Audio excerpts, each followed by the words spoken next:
Guys, do you know that the Vikram lander of Chandrayan 3 has detected moonquakes on the moon? Yes, and the ISRO has also confirmed it by himself as well. And not just that, ISRO has made many more discoveries other than this that we will talk about in this video. First of all, ILSA, Instrument for Lunar Seismic Activity. This instrument was the one that detected this moonquake. But the ILSA is a very sensitive instrument, so it is possible that it has detected vibrations from other machines, in this case the Pragyan rover. But as you can see in these two graphs, the vibrations produced by the rover is way different than the vibrations which is said to be a moonquake. So it's confirmed that seismic activity on the moon do occur, which means moonquakes do occur on the moon. Now let's move on to the next one. On 27th August 2023, second instrument of Chandrayan 3's Vikram lander, CHEST means Chandra's Surface Thermophysical Experiment, was deployed. It was used to measure the temperature of the moon.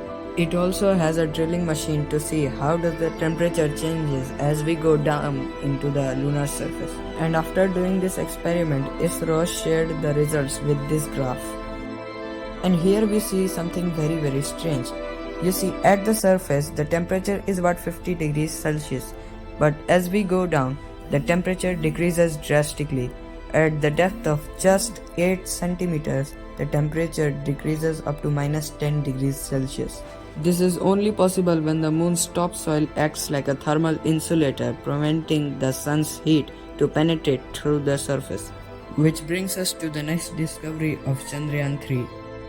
On 26 August 2023, an instrument on the Pragyan rover named LIBS, or Laser Induced Breakdown Spectroscopy, found these elements on the lunar surface, where you can see elements like aluminium, sulfur, calcium, iron, chromium, titanium, manganese, silicon and oxygen, which was then confirmed by another instrument on board named APXS, Alpha Particle X-ray Spectrometer. APXS is also just another instrument used for finding what elements are there on the moon.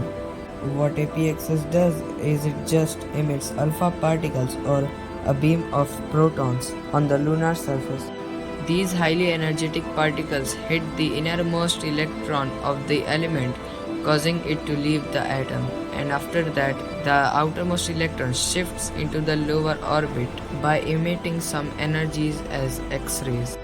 And the wavelength of the X-rays emitted is different for different elements, and that wavelength is detected by the spectrometer inside the APXS.